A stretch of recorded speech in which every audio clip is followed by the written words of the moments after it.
नमस्कार, मैं रीमा प्रसाद। लालू प्रसाद यादव ने तेजस्वी यादव को और भी ज्यादा पावरफुल बना दिया है। यानी आरजेडी के वो कार्यकारी अध्यक्ष हो चुके हैं। लेकिन इस फैसले के साथ ही बाहरी लोग बाद में कोई स्टेटमेंट देंगे, घर के ही लोग जो बागी रुख अख्तियार कर चुके हैं वो एक के बाद एक स्टेटमेंट दे रहे हैं।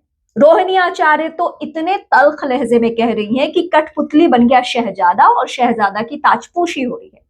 अब जब इसी स्टेटमेंट को लेकर तेज प्रताप यादव से सवाल पूछा गया कि भाई रोहिणी आचार्य ऐसा ऐसा स्टेटमेंट दे रही है, उन्होंने कहा क्या गलत कहा है। यानी तेज प्रताप यादव भी इस फैसले से नाखुश हैं।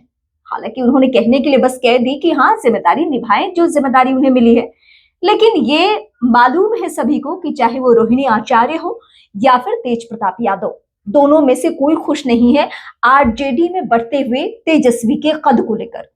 लेकिन सवाल ये है कि ये फैसला ऐसे वक्त में लिया गया है जब चुनावी हार को लेकर तेजस्वी की परफॉर्मेंस, उनके राजनीति करने के तौर तरीके और उनके इर्द गिर्द यानी संजय यादव सहित जितने भी उनके सिपहसालार हैं उनको लेकर बहुत सवाल उठ चुके हैं। और ये सवाल उठाने वाले कोई दूसरी पार्टी के लोग नहीं है, बल्कि उनके खुद के घर के लोग हैं। लालू प्रसाद यादव की बेटी, लालू प्रसाद यादव के बड़े बेटे, इन सब ने ही सवाल उठाया कि घर में ही ऐसा चेहरा मौजूद है जो ना सिर्फ पार्टी को नुकसान पहुंचा रहा है बल्कि परिवार को भी नुकसान पहुंचा रहा है। आप याद कीजिए उस दिन को भी जब बिहार चुनाव परिणाम आया था और तेजस्वी यादव आप ये कह सकते हैं कि उनके अभी तक के राजनीतिक सफर में सबसे करारी हार थी। और वो इससे पहले कि मंथन करते, कोई स्टेटमेंट जारी करते, घर की लड़ाई, घर में जो सियासी कलह जारी था वो सड़कों पर आ गया। रोहिणी आचार्य रोते हुए निकली, उन्होंने कहा मेरे ऊपर चप्पल से वार किया गया। ये सारी तमाम बातें हुई। बाद में लगा कि हाँ, शायद लालू प्रसाद यादव जैसे महीन राजनेता इस पारिवारिक कलह को दूर कर लेंगे, लेकिन हुआ नहीं। रोहिणी आचार्य हर गुजरते दिन के साथ एक न एक ऐसा स्टेटमेंट देती रहती हैं। तो सवाल यही है कि क्या ये हार का तोहफा है तेजस्वी यादव को, क्योंकि इस चुनाव में तो उन्होंने बेहतर किया नहीं, फिर उनके कद में इजाफा क्यों?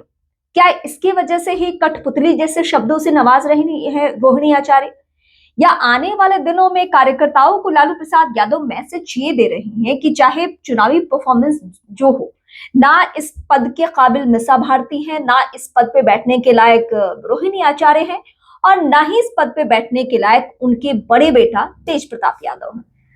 वैसे इसकी कहानी, ये पटकथा तो बहुत पहले लिखी जा चुकी थी, जब 2015 में अपने दोनों बेटों को सियासी मैदान में उतारा था एक साथ लालू प्रसाद यादव ने। दोनों साथ में विधायक बने, दोनों साथ में मंत्री बने। फर्क इतना ही था, एक मंत्री बने और एक डेप्यूटी सीएम। लेकिन फिर भी ये कहानी बहुत क्लियर थी, ये पिक्चर क्लियर थी कि आने वाले वक्त में अगर कोई उत्तराधिकारी होगा लालू प्रसाद यादव का, या उनके कद को या उनके कद से आगे कोई जा सकता है बिहार की सियासत में आरजेडी के जरिए, तो वो तेजस्वी यादव ही होंगे। और यही वजह है कि लालू प्रसाद यादव ने उन पर फिलहाल भरोसा किया है। आप लालू प्रसाद यादव के इस फैसले को लेकर, आरजेडी में बढ़ते हुए कद को लेकर, या जो ताजपोशी हुई है उससे, कठपुतली, शहजादा, ये सारे शब्दों से जिस तरीके से रोहिणी ने नवाजा है, उसके बाद आप क्या सोचते हैं? कमेंट करके जरूर बताइए। फिलहाल इस वीडियो को देखने के लिए शुक्रिया। लेकिन आप मेरे नए दर्शक हैं तो मेरे चैनल यानी रीमा प्रसाद चैनल के साथ जरूर जुड़िए। इसके अलावा अगर आप इंस्टा, फेसबुक पे मेरे साथ कनेक्ट हैं तो वहां मुझे फॉलो कर सकते हैं।